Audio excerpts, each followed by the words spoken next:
Mm. Mm.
Muchísimas gracias, Liz. Espero que se me oiga correctamente, que se me vea correctamente. No se me puede ver mucho mejor porque realmente la naturaleza no quiso que yo tuviese un aspecto mucho mejor que el que tengo. Así que con esto tendrán ustedes que conformarse la próxima hora si es que son capaces de aguantar la charla de un filósofo. Yo, la verdad, me sorprendí un poco al ver el perfil de estas jornadas, de estos eventos, un perfil muy profesional, un perfil muy dedicado a empresas, pero finalmente entendí muy bien cuál podía ser el sentido de esta charla, el sentido de esta presentación.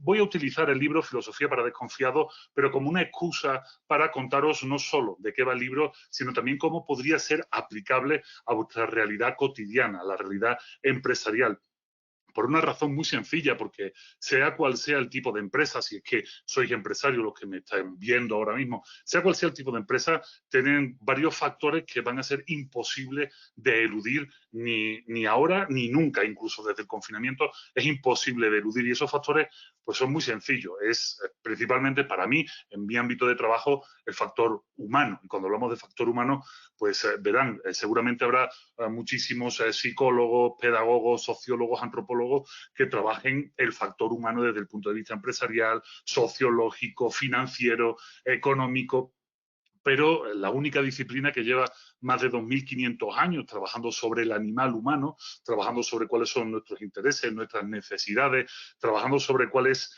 el espectro de acción o de esperanza que tenemos para hacer determinadas cosas y desarrollarnos en la vida, pues es la filosofía. Entonces me parecía muy interesante. De hecho, en mi ámbito profesional, aparte del académico y el divulgativo, también trabajo haciendo intervenciones a empresas, viendo cuáles son los problemas que pueden aparecer y cómo podemos solucionarlos antes de que los problemas aparezcan, que es un poco el trabajo del filósofo, poner el parche antes de que salga el grano. En este caso, voy a hablaros un poco sobre cuál es mi ámbito laboral, muy básico, en un par de líneas nada más, y cómo vamos a poder desarrollarlo y cómo vamos a poder entender algunas cosas, sobre todo utilizando, como les digo, este librito, Filosofía para Desconfiados, que la verdad no hace más que darme buenos momentos, porque, bueno, pues no solo el hecho de escribirlo, sino ver cómo se está distribuyendo y está funcionando, pues siempre es algo que se agradece mucho. Verán, desde hace 2.500 años aproximadamente, cuando aparecen los presocráticos, esos filósofos que están antes de Sócrates, por eso se llaman presocráticos, ya verán ustedes que los filósofos no se comen mucho la cabeza a la hora de poner los nombres. Cuando aparecen estos filósofos presocráticos, una de las grandes preguntas que se hicieron fue ¿qué es el hombre? O sea, ¿qué nos puede determinar como seres humanos? ¿Qué puede hacer que el hombre sea hombre? Esta no es la pregunta más antigua, ¿eh? Yo estoy seguro que la pregunta más antigua de la historia de la humanidad es ¿qué vamos a comer hoy? O si realmente vamos a comer hoy. Yo creo que esa fue la primera pregunta. Una vez que esa pregunta se solucionó, una vez que hubo por lo menos una clase política o una clase social que hubo solucionado el problema de qué vamos a comer hoy, o si es que vamos a comer hoy, a partir de ese momento, cuando se genera el ocio, cuando se genera el tiempo libre, es cuando aparecen los primeros filósofos. Y estos filósofos, los presocráticos, empezaron a preguntarse inmediatamente qué es el hombre, qué nos hace humanos. El hombre es con quien ustedes trabajan. Al hombre, al ser humano, para no ser excesivamente sexista, al ser humano es a quien ustedes venden sus productos. El ser para otros seres humanos es para los que ustedes elaboran determinadas estrategias. Las redes sociales van determinadas o van directamente relacionadas con los seres humanos. O sea, al final, la realidad, la pregunta ¿qué es el hombre? Es algo que nos permea a todos, desde el mundo de la academia, desde el mundo de la política, la sociología, el mundo de la empresa, y yo intentaba dar solución, no a la pregunta de qué es el hombre, sino acercarnos a cuáles son las necesidades del hombre y cómo poderlo entender correctamente en un momento tan delicado como era el siglo XXI, este arranque de milenio un tanto convulso, donde no estaba muy bien delimitado las barreras entre lo virtual, entre lo real y sobre todo se estaba desdibujando un poco ese sentido de lo humano. Ya no sabíamos qué era, porque pues nos empiezan a aparecer todo tipo de invenciones, seres humanos que desean ser gatos o desean ser perros, nos aparecen todo tipo de cuestiones que nos desdibujan un poco lo que entendíamos como clásico, como el ser humano es esto, como lo que nos diría Aristóteles, que el hombre es un animal político, ¿no? Y demás cosas. Piensen ustedes que estas preguntas se han hecho constantemente y es muy interesante que las veamos. Sin embargo, y aquí vamos a empezar a acercarnos y vamos a empezar a explicaros por qué es importante tener ciertas nociones de filosofía. Cuando escribí Filosofía para Desconfiados, me atreví incluso a vaticinar lo que ahora mismo nos está sucediendo.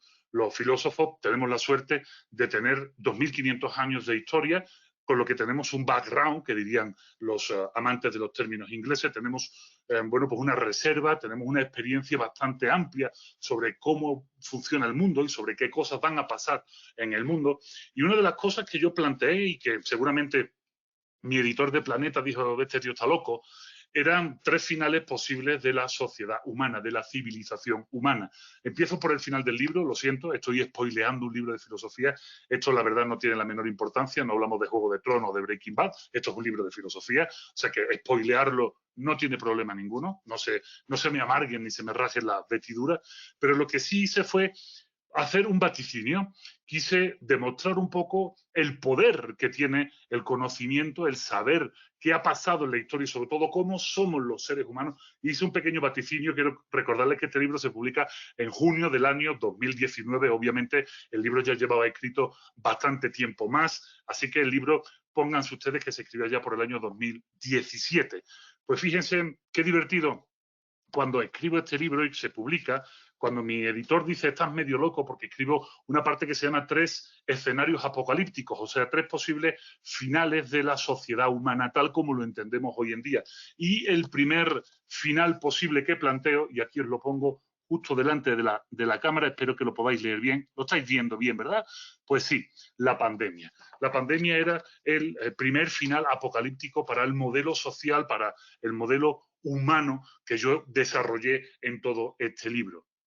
Pocos meses después, el libro se publica en junio del año 2019, sale la primera edición, la primera reimpresión, la segunda reimpresión, y aquí nos vemos todos encerraditos en casa, hablando de filosofía online, viendo más conferencias que pudiéramos imaginarnos en nuestra vida por streaming y devorando como locos posesos todas las series de Internet y todas las series de Netflix, HBO, Amazon Prime, porque estamos confinados por culpa de una pandemia.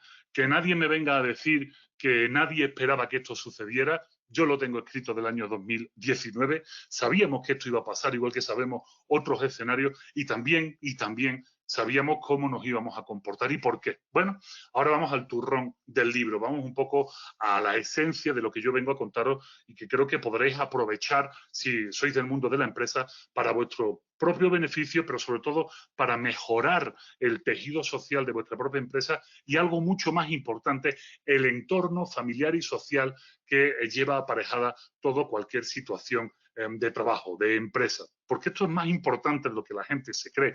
La gente cree que los problemas son individuales y vamos a ver ahora mismo que no.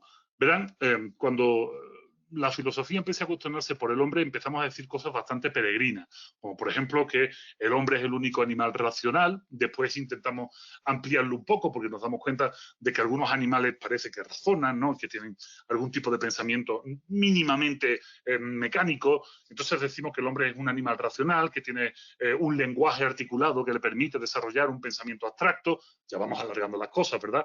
A medida que nos vamos acercando en el tiempo y vamos conociendo al resto de los animales. y a los propios humanos nos damos cuenta que esta forma de clasificarnos se nos queda cortita.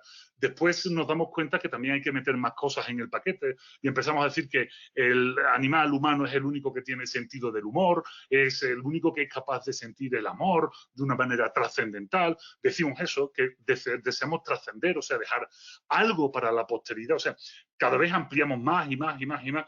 Y sin embargo, a pesar que estamos definiendo constantemente al animal humano en todos estos aspectos, hay cosas que se nos quedan cortas, que parece que no hemos adivinado. Y ahí es donde tenemos que ponernos colmilludos, ahí es donde tenemos que darnos cuenta de que algo estaba fallando en esta definición y que necesitábamos ampliarla un poquito más. Verán, en 1968, un estudio norteamericano, yo ahora, si me permiten ustedes, no me voy a entretener en daros excesivas citas, autores. Si queréis, me escriben, entran en mis redes sociales, en mi página web, bico.mx. Ustedes me escriben y yo les doy todos los datos que quieran, ¿no? Pero en 1968, en Estados Unidos, una serie de sociólogos desarrollaron un valor de estudio que me parecía muy interesante y que el mundo anglosajón, y muchos de ustedes, sobre todo los regios que me estáis viendo desde Monterrey, tienen una gran permeabilidad entre el mundo anglosajón y vosotros por la cercanía que tienen, ¿verdad?, de Estados Unidos. Pues el mundo anglosajón empezó a utilizar este fenómeno sociológico, este dato sociológico para su propio beneficio y sobre todo para beneficio económico, monetario, o sea, para el poder social, para el poder político. ¿Qué es este factor que a los filósofos se nos había olvidado? Créanme que los filósofos no habíamos pensado en esto. Bueno, los estadounidenses denominaron a este factor el índice de confianza interpersonal. Índice de confianza interpersonal. A partir de 1968, todos los países del mundo, por influencia anglosajona, por influencia estadounidense, empiezan a hacer encuestas para baremar el índice de confianza interpersonal de su población. Ustedes preguntarán, ¿y eso qué narices es? ¿O eso cómo se mide? Es muy sencillo. Es la respuesta a una pregunta, como son casi todos los estudios sociológicos. La pregunta es, ¿crees que se puede confiar en los demás? Esa es la pregunta. Después hay un par de preguntas chiquititas, pero la importante, ¿crees que se puede confiar en los demás? Esa es la pregunta central. Si dices que sí se puede confiar en los demás, entonces se dice que es un punto a favor del índice de confianza interpersonal. Si dices que no, pues vamos decreciendo. Allá por 1968, en Estados Unidos, en plena Guerra Fría, cuando Estados Unidos y la Unión Soviética se estaban matando de tapadillo, cuando estaban abriendo guerras por todas partes del mundo para medir su potencia armamentística, cuando estaban intentando llevar un hombre a la Luna en 1968, solo un año después, Armstrong pisó la Luna, aunque algunos idiotas no se lo crean, ¿no? Pero bueno, esto fue lo que pasó. En 1968, me repito, en Estados Unidos el índice de confianza interpersonal se posicionaba por encima del 58%. Cualquiera que sea el que ahora me esté escuchando, que tenga unas mínimas dotes de economía internacional, o un empresario que tenga un poco de curiosidad histórica, o alguien que tenga suficientes años, sabrá que en ese periodo, a pesar de la Guerra Fría, fue uno de los mayores procesos de expansión económica de Estados Unidos, un poco impulsado por todo el plan Marshall de reconstrucción después de la Segunda Guerra Mundial y todo el dinero que, después del plan Marshall, hubo que recibir de Europa y de los países reconstruidos, ¿no? Pero también la industria norteamericana explotó. Son los años de los muscle cars, son los años de las grandes empresas de electrodomésticos, son los años de exportación de industria norteamericana. Son unos años muy felices, bondadosos, económicamente tan bondadosos, que permitieron que aparecieran los hippies. Los hippies no son más que, o eran adolescentes con estómagos agradecidos, con un sistema que los amparaba sin hacer básicamente más que tocar la guitarra y tomar el LSD, y que se pudieron manifestar delante de el Capitolio, etcétera, etcétera, ¿no? De hecho, nada tienen que ver los movimientos hippies de Estados Unidos con los movimientos de mayo del 68 francés, donde el panorama económico era absolutamente diferente. Estados Unidos tenía el 58% de confianza interpersonal. Hoy en día, según los últimos datos que tengo, están rondando el 40%, todavía tienen un buen índice de confianza interpersonal. ¿Y México? ¿Qué sucede?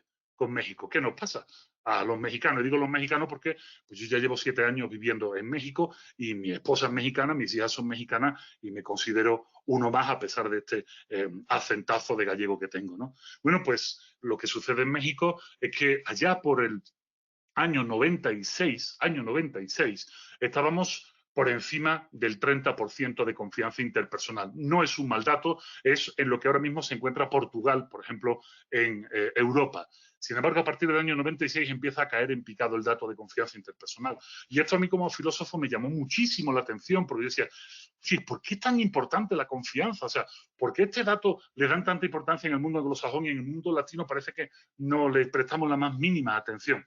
El dato empieza a bajar desde el año 96 y llega a una de sus peores cifras en el año 2006. En el año 2006 estamos hablando de una cifra que ronda el 15% de confianza interpersonal. Habíamos perdido 15 puntos y, ojo, acuérdense, la guerra con el narco propiciada por Felipe Calderón no había empezado todavía. O sea, ya habíamos bajado 15 puntos y todavía no había empezado la guerra con el narco. Hoy, año 2020, el último estudio todavía no ha salido, me guío más por el Latinobarómetro que por el último estudio, porque el último mexicano es del año 2015 y lo hizo el Instituto Nacional Electoral junto con el Colmex, con el Colegio de México.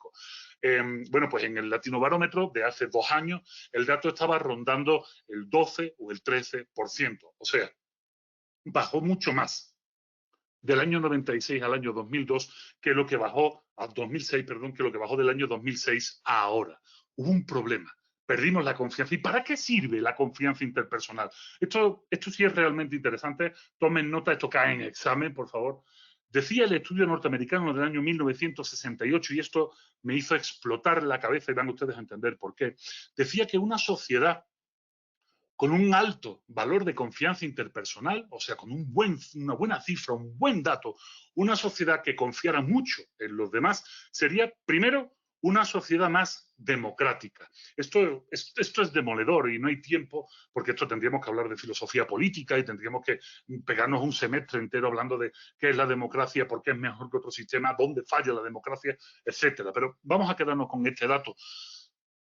Un país con un alto índice de confianza interpersonal, primero, es un país con un buen nivel democrático, más sano democráticamente. Segundo, esto es muy interesante para la latinidad, y cuando hablo de latinidad no solo estoy hablando de los países latinoamericanos, latinidad también somos italianos, españoles, franceses, portugueses y hasta rumanos, ¿de acuerdo? Bueno, pues cuando hablamos de la latinidad, ojo, un buen país, un país con un alto índice de confianza interpersonal, será un país donde haya menor corrupción política. Vaya datazo, vaya órdago que se marcaron este estudio norteamericano. ¿Y por qué? Bueno, vamos a seguir desarrollando.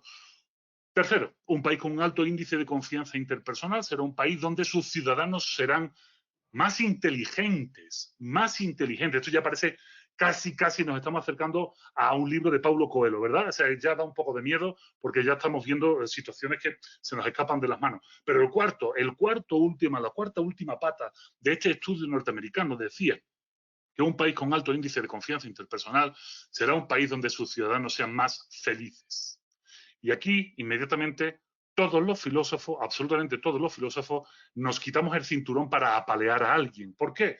Bueno, pues porque en la filosofía, y esto es algo que quiero que ustedes sepan, en la filosofía uno de los temas centrales desde hace más de 2500 años es la felicidad, la eudaimonía. O sea, a ver cómo lo explico. Eu significa bueno en griego y deimon es demonio, pero no un demonio como ustedes piensan, con rabos y cuernos, sino una especie de ente mágico.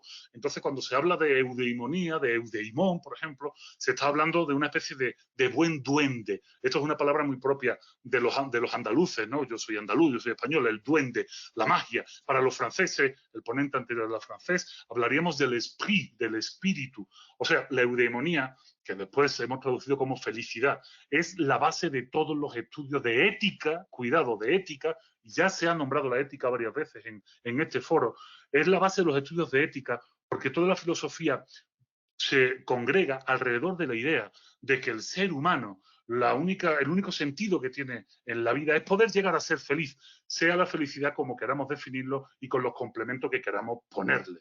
Eso significa entonces que según este estudio de 1968, si fuésemos una sociedad mucho más confiada, seríamos más felices. Obviamente, lo primero que uno hace cuando encuentra estos datos es decir, no me lo creo. Y entonces empieza uno a investigar.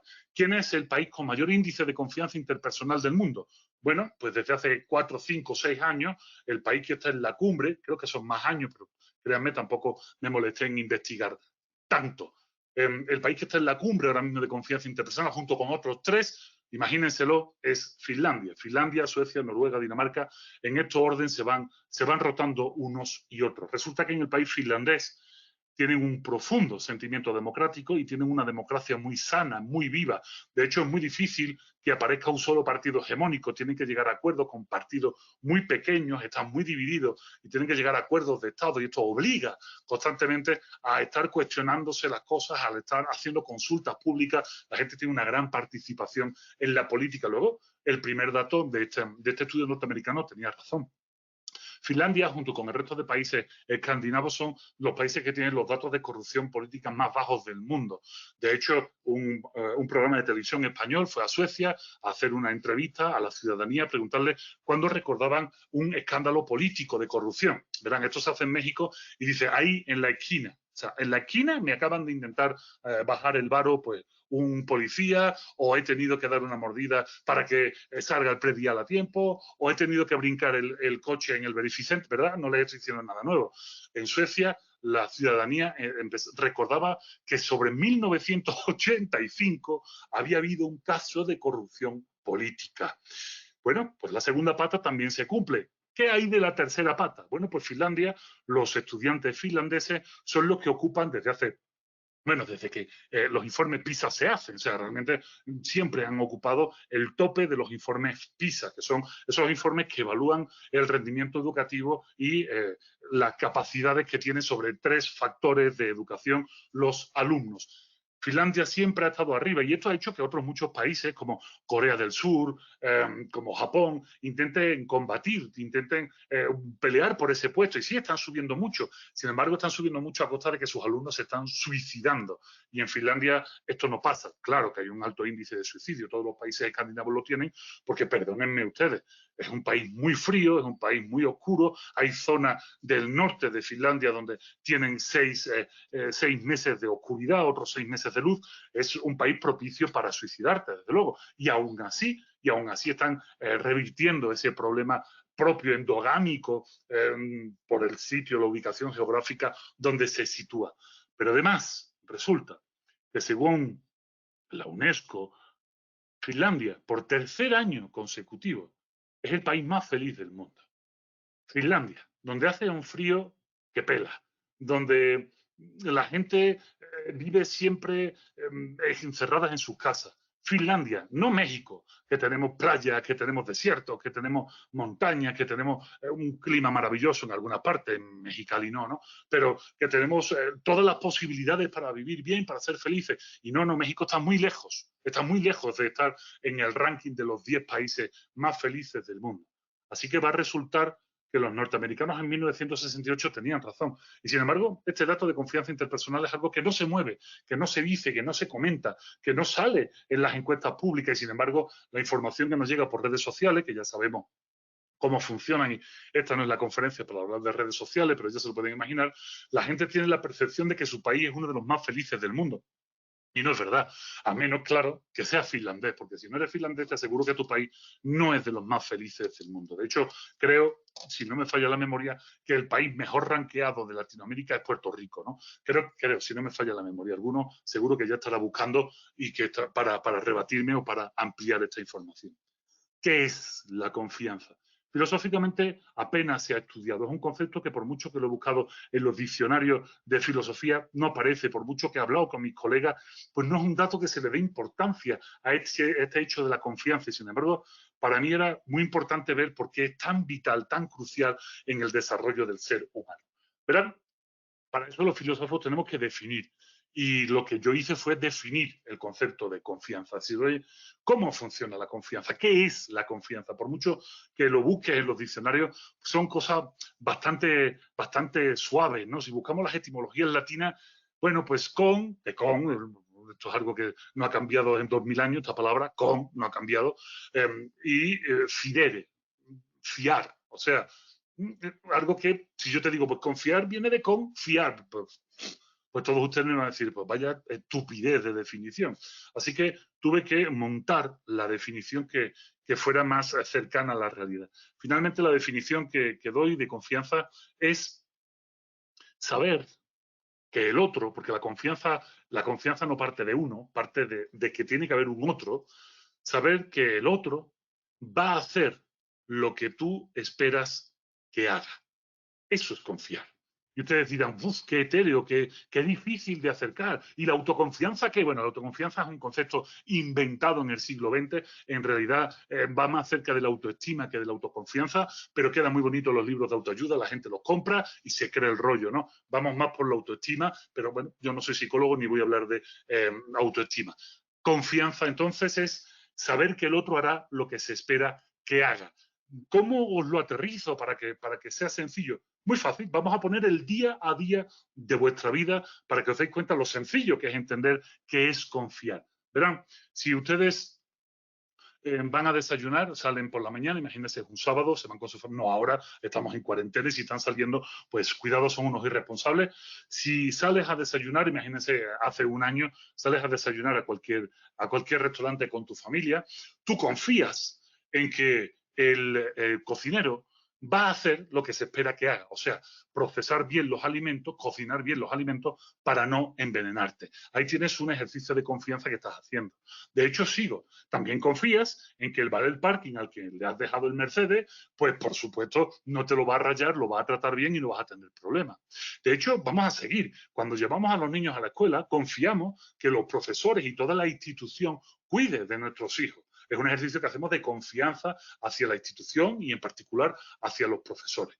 Cuando vamos al médico, confiamos que el médico sea capaz de diagnosticarnos correctamente. De hecho, cuando un médico te diagnostica mal, pierde tu confianza y jamás vuelves a ir a él. O cuando un médico por negligencia mata a un paciente, pues se le puede incluso quitar la licencia o si la negligencia es muy gorda, puede incluso ir a la cárcel, ¿no? Fíjense cómo entonces la confianza sí está ahí. En el mundo empresarial es muy sencillo. Si yo compro algo por Amazon Prime, es porque yo sé que Amazon Prime va a darme el servicio que yo espero que me dé. Eso es confiar. Y entonces inmediatamente ya va cobrando sentido la palabra confianza. Bueno, pues resulta que cuando analizamos las estructuras humanas, cómo funciona el ser humano en una sociedad, desde este punto de vista de la confianza, nos damos cuenta que la confianza se convierte en la palabra clave para poder desarrollarnos socialmente.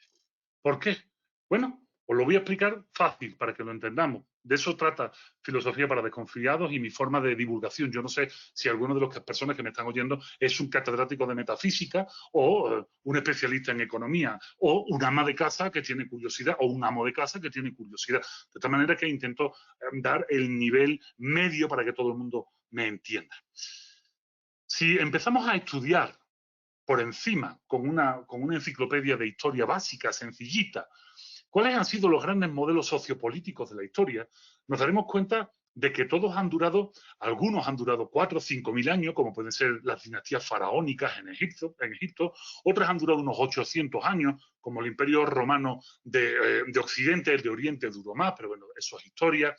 Nos damos cuenta que la hegemonía española, por ejemplo, el Imperio Español, no duró más de 200 años, no llega a los 200 años, el británico tanto de lo mismo, vemos que los soviéticos desde la Revolución de 1917 tenían un modelo político que cae en 1991. Ahora estamos en lo que se llama el neoliberalismo, que coincide con la caída del muro de Berlín en 1989 hasta nuestros días, y quién sabe cuánto más, porque después de la pandemia nos estamos dando cuenta, como por ejemplo el hecho de la globalización o depender, porque la globalización hay que reentenderla como depender económicamente de la producción china, pues no funciona, porque en cuanto se cierran las vías de trasiego de mercancías, esto no funciona, a lo mejor va llegando el momento de hacer una renacionalización económica de las empresas para que seamos autosuficientes cuando lleguen nuevas pandemias o nuevos fenómenos de posible destrucción que van a llegar, créanme, que van a llegar porque esto es algo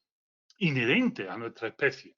Sin embargo, hay un modelo sociopolítico que ha durado más de 40 años, más de 200 años o más de 4.000, 5.000 años. que es el modelo clánico, el modelo de la tribu. El ser humano lleva, como ser humano, como Homo sapiens sapiens, la friolera de 200.000 años sobre la faz de la Tierra, aproximadamente. Si hay algún historiador me dirá, no, Vico, te faltan 20.000 años, no me importa. Unos 200.000 años aproximadamente lleva el hombre sobre la faz de la Tierra.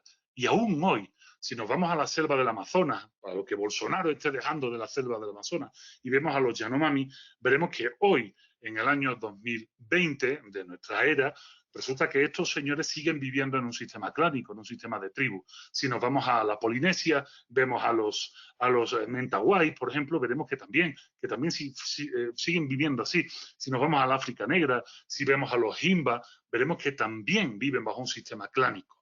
¿Cómo funciona un sistema clánico? El sistema clánico tiene varias especificaciones y ahora, por favor, el que sea listo y el que esté abusado, que empiece a hacer el paralelismo, si sois empresario, con vuestra propia empresa y veréis cómo las cosas empiezan a tener mucho sentido. Un sistema clánico funciona, primero, o una tribu, funciona porque no tiene muchos miembros. A partir de cierta cantidad, algunos me dirán que es el número de Dunbar, búsquense ustedes qué es el número de Dunbar, otros darán una cifra aleatoria, pero realmente el paso de una tribu a la división de la propia tribu en otras tribus, según la historia, se cifra allá entre los 2.500 miembros y los 3.000 miembros. A partir de una tribu, a partir de 3.000 miembros, solía escindirse, separarse la una de la otra y cohabitar dentro de un mismo espacio geográfico, pero como dos tribus separadas. Esto es algo que pasó, por ejemplo, en la consecución de los clanes en Escocia. El que quiera que siga investigando por ahí. ¿Cómo funciona entonces? Bueno, pues tiene un número determinado de habitantes y sobre todo hay una cuestión, que todos están unidos los unos a los otros por una cuestión de confianza. ¿Por qué? Porque todo el mundo sabe cómo se llama el otro. Todo el mundo sabe cuál es su historia familiar. Todo el mundo conoce a los hijos de su vecino. Todo el mundo conoce a los abuelos de su vecino. Y además, este ejercicio de confianza en el que todo el mundo sabe que el otro hará lo que se espera que haga, tiene una correlación, yo diría que mágica, pero en la filosofía estas palabras desde Giordano Bruno no las decimos porque te queman, no, a Giordano Bruno él decía que era mago y le prendieron fuego. Bueno, pues hay una unión entre la palabra confianza y otra palabra maravillosa, que es responsabilidad. Fíjense, si confiar es saber que el otro hará lo que se espera que haga, responsabilidad es hacer lo que el otro espera que hagas. O sea, yo confío en el otro y el otro tiene que ser responsable para que yo pueda confiar en él. Así funciona una tribu. Así funciona este tipo de sistema sociopolítico que también es económico. O sea, no nos olvidemos, seamos un poco marxistas, que cualquier grupo humano al final tiene una serie de características y de engranajes económicos, y donde la confianza tiene un factor determinante. Yo no puedo confiar en el otro, yo no puedo confiar en mi vecino, yo no puedo confiar en la persona que convive conmigo si yo no sé que esa persona es responsable. Y así es como hemos conseguido que corpúsculos que han ido sobreviviendo durante 200.000 años, aún hoy sigan sobreviviendo. Si no acabamos con el Amazonas, si no acabamos con los pequeños espacios de naturaleza virgen que aún existen en el planeta, les aseguro que caerá el neoliberalismo, les aseguro que vendrá cualquier otro sistema político, económico que nos inventemos, pero si mantenemos vivos estos espacios, el clan, la tribu, seguirá viva, porque es la forma más biológica de desarrollo del ser humano. Y si no me creen, pues nos acercamos, por ejemplo, a leer a Frans de Waal, un etólogo holandés, donde tiene un libro maravilloso que se llama La política de los chimpancés, que son nuestros hermanos tarados evolutivos, los que se han quedado un pasito más atrás que nosotros, y ellos siguen funcionando con una especie de pseudo tribu, con un sistema también de relación de confianza, de responsabilidad, aunque en el caso de los chimpancés, de los monos, hay también unas relaciones de dominancia mucho más fuerte que puede ser que en los casos humanos. En los casos humanos, las relaciones de dominancia suelen hacer que la propia tribu estalle, porque uno no acepta que el otro lo domine. De hecho, para aceptar las relaciones de dominancia en las primeras culturas humanas, como la Mesopotamia, tuvimos que inventarnos una falacia, que es que el dios de turno, en este caso Ahura Mazda o Zoroastro, designó que una familia iban a ser los que mandaban y los llamó patesi, o sea, lo que ahora traducimos como rey. De hecho, todas las dinastías dinásticas, valga la redundancia, que tenemos en el mundo, son originarias de un mandato divino. Y esto lo pueden ustedes ver, sin ir más lejos, cuando escarbamos un poquito en la historia y nos damos cuenta de las atribuciones que se le dan a los dioses y que uno es el dios sol, etcétera, etcétera. De hecho, el dictador de España, Francisco Franco, no siendo de la realeza, no siendo designado por Dios, esto le dolía tanto, tanto, tanto, que en las monedas, hagan ustedes una investigación y ríanse conmigo, que en las monedas que acuñó durante los 40 años de su dictadura, decía Francisco Franco, caudillo de España por la gracia de Dios. Se lo autoimpuso él porque le dio la gana. ¿A qué voy con esto? Bueno, Filosofía para Desconfiados es un libro donde se hace este recorrido de una manera, bueno, pues muy directa, muy franca, muy sincera, donde intento exponer en un idioma sencillo para que todo el mundo entienda que factores como la confianza son determinantes para nuestro desarrollo social. Vivimos en una sociedad profundamente egoísta, profundamente individualista. Verá, que esto es una sociedad individualista ha venido muy bien, sobre todo a partir del año 1989, porque hacia donde van dirigidos los mercados no es hacia las familias, que en su momento sí lo fue, sino hacia los individuos, porque vivimos en grandes sociedades que están totalmente atomizadas. Vendemos al individuo, ya no vendemos a la familia ni vendemos a la sociedad, aunque en los anuncios ahora mismo de ayuda a la pandemia vemos que se nos llena la boca de mexicanidad cuando vivimos en un país muy insolidario, en un país muy poco, que confía muy poco. Este dato de la insolidaridad no me lo estoy inventando yo, créanme que si investigan se darán cuenta de que es uno de los países más insolidarios del continente americano. Aún así, funcionó muy bien vender al individuo. El que compra es el individuo, no es la familia, y hemos jugado a sectorizar, a dividir la sociedad. Verán, y ya para acabar, para no alargarme más, los problemas que hoy estamos teniendo de no ser capaces de acabar con la pandemia en países como México, no en países como Japón, donde los índices de confianza interpersonal son mucho más altos, o en los países escandinavos, de Suecia, que la cagaron con ese modelo de la inmunidad de grupo. Los problemas que tenemos van derivados de la falta de confianza de los unos en los otros. ¿Yo por qué me tengo que quedar en casa si mi vecino no lo va a hacer? O sea, yo no tengo que ser responsable si sé que el otro no va a hacer lo que se espera que haga. O sea, que yo tampoco tengo que ser responsable porque no confío en los demás. De tal manera que todos salimos a la calle, todos vamos sin cubrebocas, todos estamos irrumpiendo en los mercados, en los cines, estamos demandando que vuelva a la normalidad y les aseguro que esto va para largo. Por suerte, parece que la ciencia nos va a echar una mano en esta ocasión. Quizás en la siguiente ya no nos eche una mano. Entonces creo que es importante que nos sensibilicemos alrededor de eso, y eso se puede hacer no solo desde un libro, sino con el trabajo en las comunidades, en los colegios, en las empresas. Es necesario, piensen ustedes que los mexicanos pasan más horas en la empresa que en su propia casa. Trabajamos más de 2.400 horas al año, somos el país que más horas trabaja al año del mundo, así que también el trabajo de pedagogía, el trabajo de enseñanza tiene que ir en la empresa, y eso va a favorecer el ámbito familiar inmediato de todas estas empresas que trabajen sobre esa temática. Me están empezando a mandar preguntas, así que pues son 5:44, tengo 16 minutos para contestar algunas preguntas. Voy a leerlas, si tienen ustedes a bien. Manden todas las que quieran, me las mandarán después y yo ya veré si tengo tiempo para contestárselas o no, pero créanme que sí que me voy a dar el gusto de leérselo. Dice, muchas gracias David Pastor, excelente presentación. ¿Crees que este diálogo puede aterrizarse a niveles medio escolares? ¿Y qué piensas de nuestros hijos pudieran tener un conocimiento como el que nos estás compartiendo ayuda a mejorar nuestros índices de confianza? Obviamente, verá. Yo trabajo fundamentalmente en escuelas secundarias, preparatorias y grado universitario. Mi trabajo dentro de la Universidad Nacional Autónoma de México ha sido en los últimos 6 años dar la bienvenida a todos los alumnos de nuevo ingreso de bachillerato y licenciatura. Y mi trabajo va sobre esto. Por supuesto que esto se puede implementar, y se puede implementar desde la primaria. No hace falta esperar a la secundaria. Claro que se puede, Luis Ernesto, implementar. ¿Cómo? Muy sencillo. Finlandia ya lo está haciendo, o sea, lo único que tenemos que hacer desde la primaria es fomentar la confianza interpersonal de nuestros propios alumnos, hacer que los padres se acerquen y que entiendan la necesidad de que los alumnos compartan tiempo juntos, de que los alumnos sepan quién es el otro. Y cuando yo hablo con los padres, y créanme que cuando hablo con los padres consigo que lloren y lloren mucho, una de las primeras cosas que les digo es que levante la mano quien conozca el nombre de los hijos de su vecino. Y nadie sabe cómo se llaman los hijos de sus vecinos.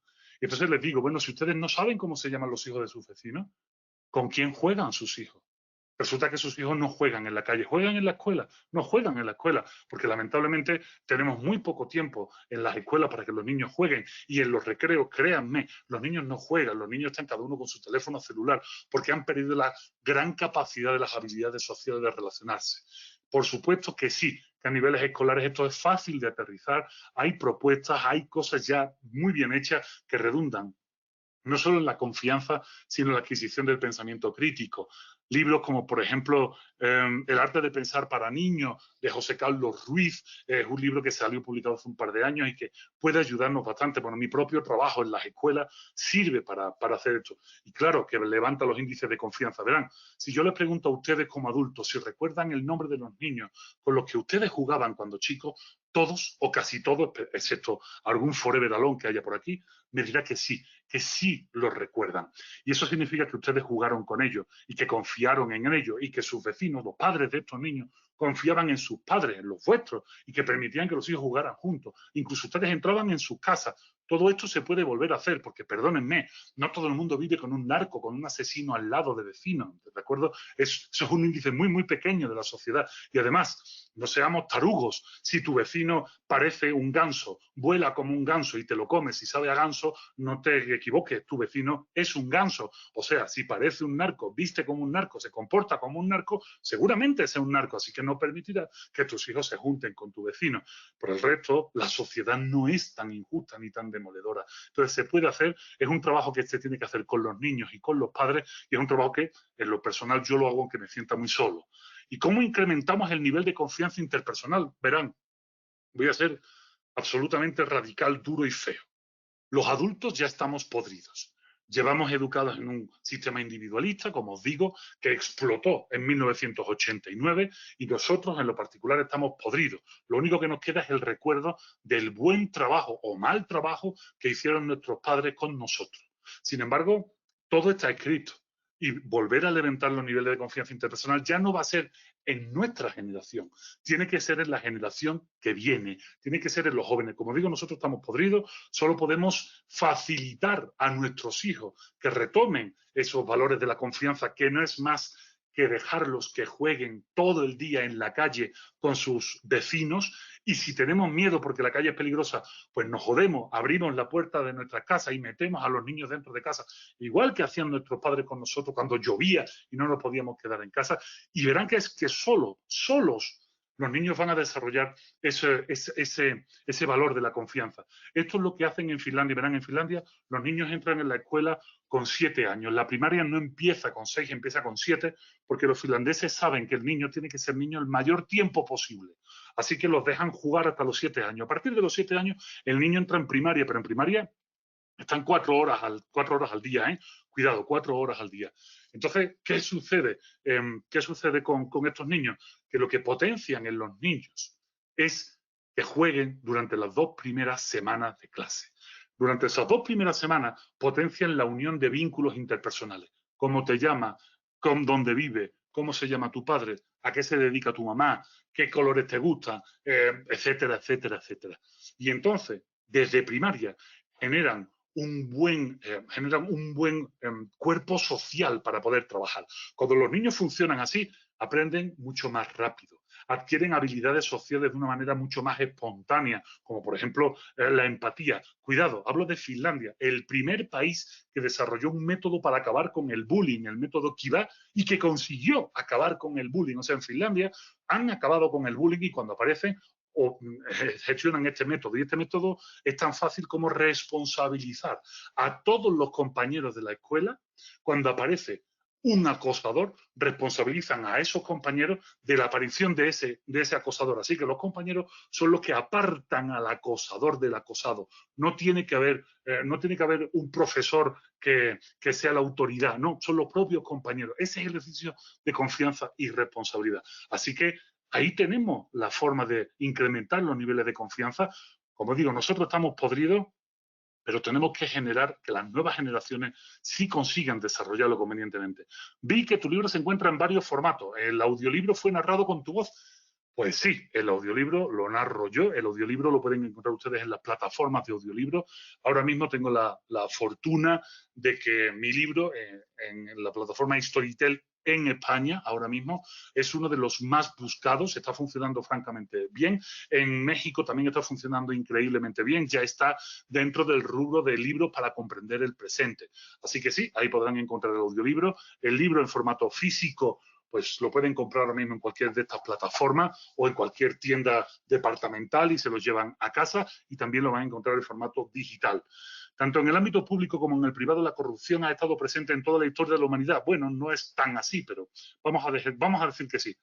Los negocios no son la excepción. ¿Cuál es el sentido filosófico de la corrupción y las posibilidades de erradicarla? Excelente práctica. Gracias, Mario Alberto. A ver, que la corrupción haya existido siempre no es tan real como uno cree. Lo que ha habido son rupturas en la confianza, en el tejido de la confianza. Ahí eso sí ha existido. Tengo tiempo, tengo 9 minutos. Voy a intentar ser lo más conciso posible. En los sistemas tribales, cuando aparece la figura de aquella persona que rompe la confianza, como por ejemplo el que se acuesta con la mujer o con el hombre del vecino, el que roba, el que mata. Bueno, cuando aparecen estos personajes, en la tribu tenía un sistema para depurar a esta persona. Y el sistema no es matarlo, ¿eh? Créanme que el sistema no va por ahí, ni es un sistema punitivo de encerrarlo, ¿no? El sistema va por otro lado. El sistema era desterrarlo, apartarlo de la tribu, porque la tribu es lo que daba sentido a la vida de los integrantes que estaban dentro. Cuando la tribu supera la cantidad de personas, por ejemplo, la primera ciudad de la historia es la ciudad de Ur, que en Mesopotamia, del 5000 antes de Jesucristo aproximadamente, bailan un poco la fecha. Cuando aparecen estas ciudades mesopotámicas, Urk o Uruk, ya eran ciudades con más de 5000, 6000 habitantes. Cuando aparecen estas ciudades nos inventamos las leyes. El código de Ur-Namun, el código de Abu Dhabi. Estos códigos legislativos son códigos que intentan restaurar la confianza interpersonal. Fíjense, si matas al vecino, te mato. Si te acuestas con la mujer del vecino, te mato. Si te metes en la linde del vecino, te mato. Pero si resulta que por un error o por un accidente se te había olvidado cortar el flujo de agua que había inundado, que regaba tu milpa, ¿no? o tu pedazo de terreno, y anegas la del vecino, que eso es un riesgo, porque anegarla del vecino en un sistema tan poco fiable económicamente significa acabar con su cosecha y la posibilidad de que sobreviva el año siguiente. Ahí la ley no te mataba. ¿Por qué? Porque no había sido una ruptura de la confianza, había sido una cagada, pero no una ruptura de la confianza. De tal manera que tenías que pagar una multa. Las multas existen desde el año 5000 antes de Jesucristo. Entonces, cuidado. ¿Cuál es el sentido filosófico de la corrupción y las posibilidades de erradicarla? Vuelvo a decir lo mismo. La mejor forma para erradicar la corrupción, según el estudio de 1968 de los sociólogos, es tener una sociedad con altos índices de confianza interpersonal. ¿Por qué? Porque cuando tú confías en los demás, cuando tú confías en los vecinos, hablas con ellos y dices, oye, no me gusta que la banqueta de la calle esté rota, no me gusta que el sistema de alumbrado no funcione, no me gusta no tener agua. Y entonces todos los vecinos son capaces de ir al delegado y decirle al delegado, oye, o nos arreglas esto, pues vas a la calle. Entonces hay una participación democrática de la población en la acción política. Pero al tener participación, la población no solo participa de la decisión política, sino que también exige transparencia económica, ver qué se está haciendo con los dineros, de tal manera que todo el trasiego económico en estos países, Suecia, Noruega, Finlandia y Dinamarca, es absolutamente transparente, porque la gente demanda esta transparencia. De tal manera que sí hay posibilidades de erradicar la corrupción. La corrupción no es innata al ser humano, es innata en cuanto aparecen las posibilidades para ser corrupto. Pero si tú no permites esas posibilidades, bueno, pues ahí acabas con la corrupción. ¿Es una utopía? No, es una utopía quizás en México ahora, pero utopía no significa algo que no se pueda conseguir. Utopó significa algo que está lejos, pero que hay que ir hacia ello, o sea, que se puede lograr si emulamos otro sistema. Última pregunta, bueno, o no sé, ¿tienes nuevos proyectos? ¿Tus proyectos se han visto afectados con la situación actual del país? ¿Y qué medidas has tomado para sacarlo adelante? Tengo un montón de proyectos. Resulta que en cuanto empezó la pandemia, y esto es algo que nos sorprendió a todos los que nos dedicamos un poco a la filosofía, a la divulgación, resulta que se me ha multiplicado el trabajo. O sea, me piden cada vez más conferencias, veo la necesidad de pensamiento reflexivo. Ahora mismo, si quieren, hoy es martes, para los que estén en México, a partir de las 9 de la noche, salgo, desde que empezó la pandemia, en Imagen Radio con Yuridia Sierra, en Ya Sierra, a partir de las 9. Yo entro como a las 9 y 13 minutos aproximadamente. Empecé a trabajar con Imagen Radio, empecé a trabajar también en W Radio con Paulina Greenham. Los sábados tengo una colaboración. Me están pidiendo conferencias de España, de Colombia, de todos lados me piden trabajo, me piden conferencias porque realmente se están dando cuenta de que hay una necesidad perentoria de saber qué nos está pasando y sobre todo cómo podemos solucionarlo. No es que yo tenga una varita mágica, los filósofos no tenemos una varita mágica, tenemos 2500 años de background y eso es un valor que hay que poner en alza, eso es un valor que tenemos que desarrollar y que en parte pueden encontrar en mi libro. Entonces, ¿te has visto afectado con la situación del país? Mucho. Tengo más trabajo que antes, además desde mi casa, en mi situación familiar, que acabo de tener un par de bebecitas, pues es muy complejo, porque claro, imagínense con 2 bebés en casa, la videoconferencia, pero bueno, yo la verdad, aunque suene un poco paradigmático, agradezco un poco a la pandemia que haya brindado la oportunidad de que los filósofos volvamos a tener un poco presencia pública. Si ven ustedes los medios de comunicación, gente como Byung-Chul Han, el surcoreano que vive en Berlín, está trabajando mucho en medios, Zizek está trabajando mucho en medios, Sabater lo pueden ustedes ver también en muchos medios. Los filósofos estamos teniendo cabida de nuevo, y digo de nuevo, porque la tuvimos durante muchísimos miles de años, tenemos cabida en la vida social, en la vida política, y que entiendo que también poco a poco volveremos a abrir los espacios y podremos tener cabida no solo en el mundo académico, también en el mundo empresarial. Creo que hay muchas cosas que decir, muchas cosas que plantear y bueno, pues para mí ha sido un gusto, un placer. Les vuelvo, por aquello del marketing, les vuelvo a enseñar mi librito, Filosofía para Desconfiados. El sentido de presentar libros es poderlos firmar.